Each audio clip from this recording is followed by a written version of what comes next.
자, 3번 문제 한번 볼까요? 3번 문제는 자, 효용함수가 좀 특이한 준선형 효용함수가 주어져 있습니다. 요거는 우리가 소득효과가 없다라는 게 하나의 특징이죠. 그래서 준선형 효용함수가 되고 효용함수. 자, 준선형 효용함수일 때 수요곡선의 모양, 동조적 선호의 엥겔 곡선과 수요곡선의 모양 이렇게 나와 있습니다. 자, 우선 거기 A번 볼게요. 소비자의 선호가 준선형 효용함수인데 거기 보니까 U가 X와 Y에 영향 받는데 V가 요 X 소문자로 씁시다. 더하기 Y 이렇게 돼 있습니다. X의 가격과 수요량은 반드시 반대 방향으로 움직인다는 것을 보이시오 이렇게 나와 있어요. 자, 우선 밑에 무차별 곡선 이게 준선형 효용함수의 특징은 MRS 다시 한번 볼까요? MRS XY 한번 보시면 자, 이게 분자는 X로 미분하고 분모는 Y로 미분을 하는 거죠. 이렇게요. 자, X로 미분하면 Y로 먼저 미분하면 이게 1이고요. X로 미분하면 저 VX가 주어져 있지 않은데 전에 뭐 루트 X 뭐 이렇게 있었는데 그냥 미분하는 겁니다. 그래서 프라임 이렇게 써놓도록 할게요.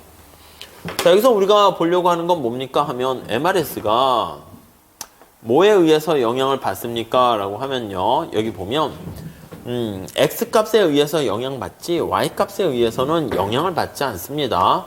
Y값에 Y에 영향이 없어요. 영향이 없다라는 거 알 수 있어요. 자, Y가 변해도 Y값이 변해도 X가 안 변하면 MRS가 똑같다는 얘기는 밑에 그림 다시 한번 볼게요. 여기가 X고요. 여기가 Y인데 자, X값이 X0로 만약에 주어져 있어. X0로 하면 그때 요 값은 똑같게 되겠죠. 그때 거기 보시면은요. 접선의 기울기가 이렇게 똑같이 되어 있는 거예요. 그래서 여기 무차별 곡선의 접선의 기울기가 여기 이렇게 그 다음 여기 이렇게 여기 이렇게 된다라는 것을 우리가 확인할 수가 있겠습니다. 네, 이해가 되시죠? 그래서 거기 보시면 A, B, C점 그러니까 X값이 똑같을 때는 거기 보시면 A점, B점, C점일 때 무차별 곡선의 접선의 기울기인 MRS가 똑같다라는 것을 알 수가 있습니다. 자, 이 얘기는 바로 뭡니까 하면 소득이 증가해도 X의 소비량이 변화가 없죠. 그래서 요거 가만히 보시면 소득이 증가하면 예산선이 이렇게 평행 이동하는 거랑 같은 맥락이 되는 거예요. 그래서 소득이 증가하더라도 소득이 증가 시 자, X의 소비량은 그대로 불변이다라는 것을 알 수가 있고요. 소득이 증가했는데 X의 소비량이 불변이다? 이 소득 효과가 없는 거죠. 그래서 이거의 의미는 소득 효과는 없어. 빵을 의미한다. 이렇게 보시면 되겠습니다. 자, 그래서 거기 보시면 소득 효과가 없다라는 거니까 우리 앞에 슬러스키 방정식 생각하면 X의 가격이 변했을 때 야, X의 소비량이 얼마나 변하니? 이렇게 있고요. 그랬을 때 먼저 X의 가격이 변해서 상대 가격 변화로 인한 X의 소비량이 어떻게 되니? 이게 대체 효과고요. 소득 효과는 이렇게 썼어요. X에다가 X의 가격이 변화했을 때 거기에 나와 있는 X의 소비량이 얼마나 소득 효과에 의해서 변하니 이렇게 나타내는데 이 부분이 빵이라는 거야. 이 부분이 빵이라는 거예요. 없다는 거예요. 이 부분이. 그래서 소득 효과가 빵 이렇게 된다는 의미는 슬러스키 방정식으로 표현하면 요게 빵 이렇게 된다는 걸 알 수가 있습니다. 되셨죠? 자, 그러면 뭐가 남아요? 여기 전체 총 효과는 이게 가격 효과예요. 가격 효과. 가격 효과는 소득 효과가 빵이니까 이게 대체 효과잖아요. 대체 효과랑 똑같다라는 것을 우리가 확인할 수가 있습니다. 이해되시죠? 네. 잘 됐고요. 자, 그러면 잘 보세요. X의 가격이 떨어지거나 이렇게 되면 우리 얘가 올라간다는 걸 알 수 있어요. 대체 효과만 있어. 원래 소득 효과까지 있을 때 사실 어떻게 될지 모르겠는데 대체 효과는 항상 의미되는 거니까 당연히 반드시 두 개는 마이너스로밖에 될 수가 없다라는 것을 확인할 수가 있습니다. 네, 그렇게 정리하시고요. 자, 다음에 B번 문제 좀 한번 보시죠. 그러니까 대체 효과는 항상 음이고 소득 효과가 뭐 정상제냐 열등제냐 또 그렇게 될 수가 있는데 얘가 없으면 항상 대체 효과만 반영되니까 항상이라는 말이 들어가도 된다는 것이죠. 다음 B번 한번 봅시다. 자, 소비함수가 소비자의 선호가 동조적일 때 엔겔 곡선은 직선이 된다는 것을 보이시오 이렇게 나와 있어요. 자, 이거는 동조적인 건 아닙니다. 그래서 동조적인 선호함수다라고 하면 동조적인 효용함수다라고 하면 원점에서 지나는 그 방사선의 형태가 되는 거죠. 이거 저 앞에 했었던 것 같은데. 자, 그러면 예산선이 그 밑에 그림 잘 나와 있습니다. X, Y 이렇게 있어요. 그때 원점을 지나는 방사선이 있을 거 아닙니까? 이렇게요. 자, 그랬을 때 거기 보시면 무차별 곡선이 접선의 기울기가 이렇게 똑같은 거야. 여기가 이렇게 MRS라고 할게요. MRS. 그래서 이게 MRS인데 MRS XY가 같아져요. 그래서 무차별 곡선을 그린다라고 하면 여기가 이렇게 되는 거죠. 여기가 이렇게 돼요. 그래서 여기가 A, B, C 여기가 A로 했네요. B, C 이렇게 돼요. 자, 이쪽으로 와볼게요.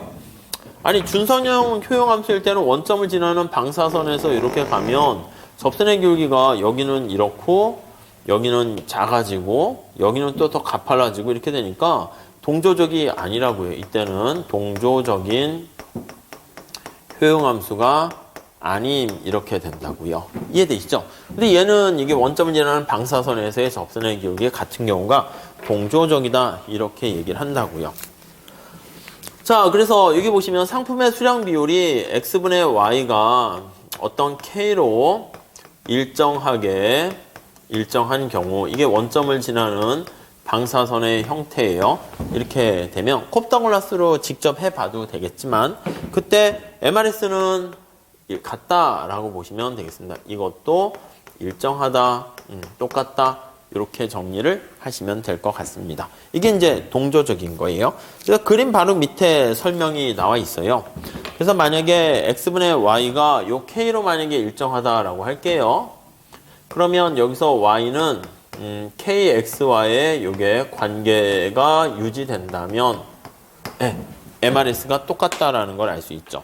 자, 그래서 거기 예산선에 집어넣었거든요. 예산선에 집어넣어요.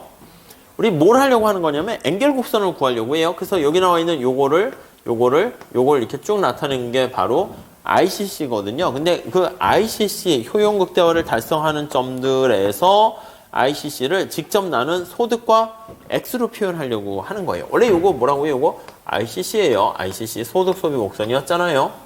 우리 엔겔 곡선 바꾸는 거 봤는데 요 관계를 유지하고 있어요. 유지하고 있기 때문에 요걸 예산선에 대입을 한번 하려고 합니다. 자, 그러면 예산선에 넣으면 X의 가격 X 더하기 Y의 가격 Y 이렇게 돼요. 오케이, 이해되시죠? 네. 자, 그러면 요 y가 요거니까 여기다가 이거를 집어넣도록 할게요. 요거를. 그럼 저기 있는 것처럼 kx 이렇게 되는 것을 확인할 수 있어요. 그럼 x를 밖으로 빼낼게요. x를 밖으로 빼내면 px 더하기 k py 이렇게 되고요. x를 밖으로 빼냈죠. 이렇게 됐죠. 이게 엔겔 곡선이에요. 사실은 여기 보시면 소득 m과 요거 x와의 관계로 이렇게 표현을 한 겁니다. 자, 그러면 요걸 통해서 엔겔 곡선을 만약에 구합니다 라고 하면 엔겔 곡선을 도출합니다 하면 이게 사실은 도출이고요. 도출해서 그래프로 나타낸다고 할게요. 그래프로 나타내면 자, 우리 그래프에 수직축을 뭐로 놓느냐에 따라서 좀 다르긴 한데 M으로 놓을게요. 여기다 X를 놓도록 하겠습니다.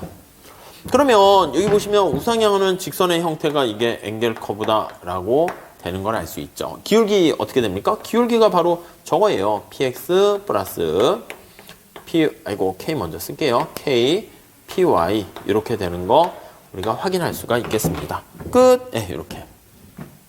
그러니까 만약에 X의 가격이 높아지거나 Y 가격이 비싸지거나 등등 되면 엔겔 곡선의 기울기는 더 가팔라지는 거 알 수가 있겠습니다. 뭐 잘 보시면 되겠고요. 뭐 조금만 해보면 뭐 그게 그거에 어렵진 않습니다. 다음에 C번 한번 볼게요. 소비자의 선호가 동조적일 때 가격과 수량은 반드시 반대 방향으로 움직인다는 것을 보이시오. 이렇게 나와 있어요. 뭐 A만 그 준선형 효용함수고 B와 C는 다 동조적인 효용함수를 상정하고 있어요. 역시 동조적인 효용함수를 나타내요. 효용함수를 상정할 때 이렇게 보시면 되겠습니다. 자, 그래서 반드시 거기 보시면은 그 해설 한번 볼까요?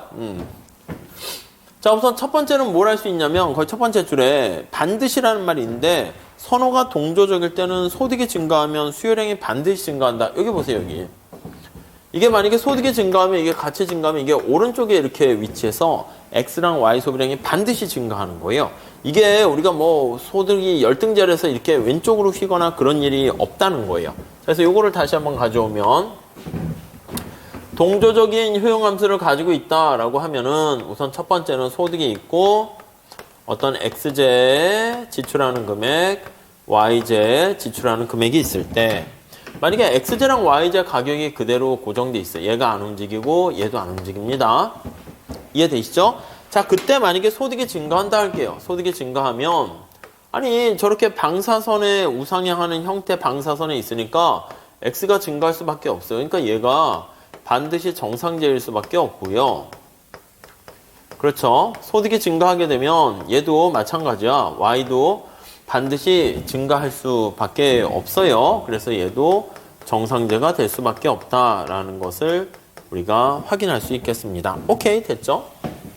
자, 이게 무슨 말이에요? 소득과 관련된 소득 탄력성이 0보다 크다라는 걸 알 수 있죠. 소득 탄력성이 0보다 크다? 뭐 이걸 뜻합니다. 자, 그래서 소득 효과가 양이다라는 것도 당연히 알 수가 있고. 그래서 거기 보시면 슬러스키 방정식을 다시 쓸게요. 자, X의 가격이 변했을 때 X의 소비량이 총체적으로 얼마나 변하니? 이게 가격 효과인데요. 거기에 보시면 X의 가격이 변화했을 때, 자, 대체 효과만 나타낸 X 요거, 그쵸? 상대 가격 변화로 인한 요게 대체 효과고요.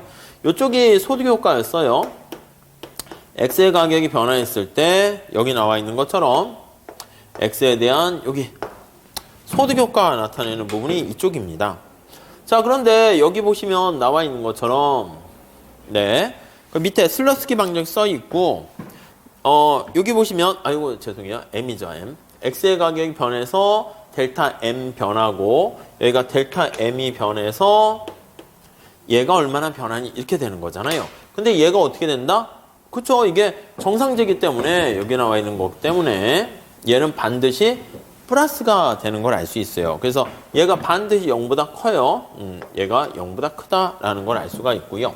그럼 이건 기펜제와 같은 열등제는 아니기 때문에 기펜제와 같은 현상은 나타날 수가 없게 되고요. 자, 그러니까 이거는 기펜제 같은 게 열등제가 아니니까 불가하다는 걸 알 수가 있어요. 그래서 열등제가 아니므로 우리 기펜제라는 건 뭐라고 얘기합니다. 열등제가 아님. 그러니까 우리가 열등제 중에서 대체 효과보다 소득 효과가 클 때가 기펜제가 돼서 가격이 하락할 때 소비량이 같은 방향이 될 텐데 우선 열등제가 아니기 때문에 기펜제는 절대 불가능합니다. 자, 그러면 얘는 어떻게 된다? 얘는 당연히 이게 마이너스가 된다라는 것을 알 수 있죠. 뭐 그 정도 정리하시면 되겠습니다. 자, 여기서 슬러스키 방정식까지 우리가 좀 잘 체크해 가지고요. 연결을 좀 해 보시면 좋을 것 같습니다.